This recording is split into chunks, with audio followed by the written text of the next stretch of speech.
Muita gente marcou a minha vida. Mas quando eu volto lá no começo, antes de tudo acontecer, antes do negócio, do podcast, da audiência enorme, eu precisava de motivação para me tornar alguém maior do que meus medos e minhas limitações. E uma das minhas primeiras inspirações foi o Tony Robbins. Tinha um professor bem certinho, mais na dele, e ele disse: "Sabe por que eu vim falar com você? Você tem um dom." E eu olhei para ele como se ele fosse maluco. Ele falou: "Tenho um discurso aqui para você ler, e se isso mexer com você, acho que isso é a sua vida." O título era A Vontade de Vencer. Eu quase choro só de lembrar. Foi muito intenso. Eu li e chorei pensando: eu ainda estou aqui, depois de tudo, porque eu decidi, de verdade, que eu não vou desistir. Eu ainda lembro da primeira vez que eu fui a um evento do Tony Robbins. Eu tinha 16 anos. Eu estava buscando direção, fé em mim mesmo, algo para me agarrar. E eu não fazia ideia do quanto aquilo ia ficar marcado em mim. Projetar a própria vida é um jeito diferente de viver e exige coragem. Você ganha coragem quando confia que existe um sentido maior, que isso não está acontecendo contra você. E eu aprendi que, se você vive com essa fé e com vontade de entender, as respostas aparecem. Tony Robbins é um dos maiores nomes do desenvolvimento pessoal da nossa época. Ele é autor best-seller número 1 do New York Times, empreendedor global e conselheiro de líderes mundiais, CEOs e atletas e profissionais de elite. Ele impactou milhões de pessoas no mundo todo. E ao longo dos anos, o Tony participou várias vezes do meu programa. O que mais importou foram as conversas que a gente teve fora das entrevistas. As lições que eu aprendi, o nível de exigência que foi criado e os desafios de crescer quando crescer não era confortável. Essa conversa não é sobre ganhar mais ou fazer mais. É sobre a jornada por trás do impacto do que o Tony Robbins construiu. O que custa construir uma vida que reverbera pelo mundo? E o que sobra quando todo o barulho passa? Estamos nessa casa incrível. E mais de 10 anos atrás, a gente fez uma entrevista sensacional num jato particular. Não sei se você lembra disso. Eu lembro, sim. Aquilo meio que viralizou. Ok. A entrevista no jato foi... Foi em Burbank, Sim, né? foi lá no aeroporto de Burbank. E agora, mais de 10 anos depois, a gente está fazendo outra entrevista épica nessa casa de 150 milhões de dólares aqui em Bel Air. Você tem que me contar, que lugar é esse e por que a gente está aqui?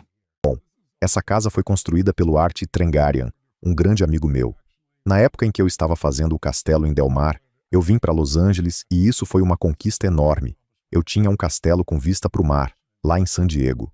E aí eu vim ver o Chris Hemeter, que construiu, se você já foi na Ilha Grande do Havaí, tem um Hilton lá, e você chega no quarto de barco ou de monotrilho.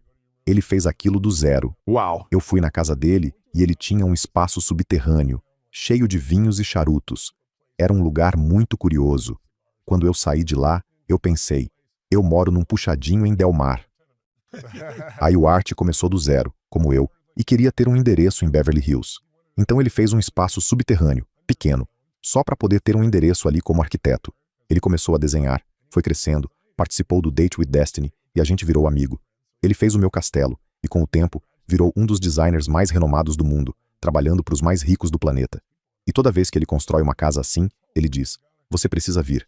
Você mudou a minha vida. Vem morar aqui 1 ou 2 semanas." Eu resisti por anos. É inacreditável. Eu vim com a minha esposa e minha filha, e a gente passou, sei lá, 2 semanas morando aqui. E é uma casa impressionante. São 35 mil pés quadrados, com 4 andares. Lá embaixo, a gente vai filmar É depois. inacreditável. Tem áreas incríveis, tipo spa, tudo. Essas portas todas se abrem, então o lugar vira outro. Ele é um gênio. É Tem uma épico. escada caracol que passa pelos 4 andares. E você está bem épico. no meio de Bel Air. Quero dizer, é um estilo de vida absurdo. Vista da cidade inteira, inacreditável. Sim. E tem essas coisas que aparecem do nada, sabe? O que parece um canteiro vira uma TV gigante que sobe. É inacreditável. E você fica olhando direto pro Bel Air Country Club e pra Century City. Então é muito especial. Você está vivendo o sonho. Meu jato está passando por uma reforma interna completa. Soube que você queria o avião, mas pensei, aqui vai outro lugar legal pra você. Não é ruim, Eu né? adorei. Estou animado. Então vamos subir? Vamos lá. Tá, vamos lá. Vai na frente. Acho que você fica à esquerda, ali. Tá, fechado. Bom, eu estou aqui com o inspirador e incrível Tony Robbins. Bom te ver de Obrigado novo, por me irmão. receber nessa casa incrível que você estava descrevendo. A gente está aqui nessa mansão de mais de 100 milhões de dólares em Bel Air. E a gente está falando de como um ambiente assim amplia a sua mente nessa Sim. fase da sua vida? Sim, E como você continua expandindo o seu jeito de pensar? sim, Por estar perto das pessoas certas, nos ambientes certos e se permitir imaginar um mundo que você ainda não tem. A gente estava falando da sua propriedade no Tennessee e de imaginar criando o que você quer criar. A gente falou da minha jornada no handebol olímpico e sim, também das pessoas que você mentora e treina. Olímpicos, bilionários, presidentes. Você ajuda os melhores dos melhores a vencer crenças limitantes, sim.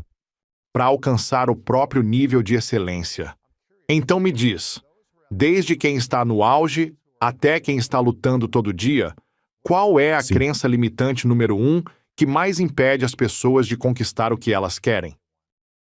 Depende do nível de vida em que você está, mas a maioria esbarra em eu não sou suficiente. Hoje falam disso de um jeito meio superficial. Eu lembro de conversar com o Anthony Hopkins, o ator, que é um grande amigo meu, e me surpreendi porque ele é tão perfeccionista que sabe as falas dele e as de todo mundo. Eu já fiz alguns filmes e ficava chocado com gente que não sabia o próprio texto, sendo que você grava a mesma cena 1000 vezes. Ele sabe a fala dele e a de todo mundo. E olha que ele é desse nível, super comprometido, e me disse: Tony, eu sinto que sou uma fachada, um impostor, e que uma hora vão descobrir. Então eu penso, nem todo mundo tem exatamente essa crença, mas a sensação é, talvez eu não seja suficiente para o nível a que eu cheguei, ou para o nível que eu quero chegar. A pessoa vai bem nos negócios e mal no relacionamento, ou o contrário, ou é ótima com os filhos, mas o corpo não está como gostaria. Tem dinheiro, mas não tem saúde, né? Então muita gente bate nesse medo de que tem algo em mim que não basta, e o medo mais fundo é, se eu não for suficiente, eu não vou ser amado. E isso é inconsciente. A maioria empurra para baixo, foca no que faz bem e deixa o resto de lado até virar problema. Relacionamento, corpo, filhos. Ou inventa uma história. Eu nem preciso ser bom nisso. Ou, isso não é da minha natureza. E aí me chamam para ajudar alguém a afiar as habilidades. Mas você está certo. Geralmente existe alguma crença limitante aí. Não dá para dizer que é uma só.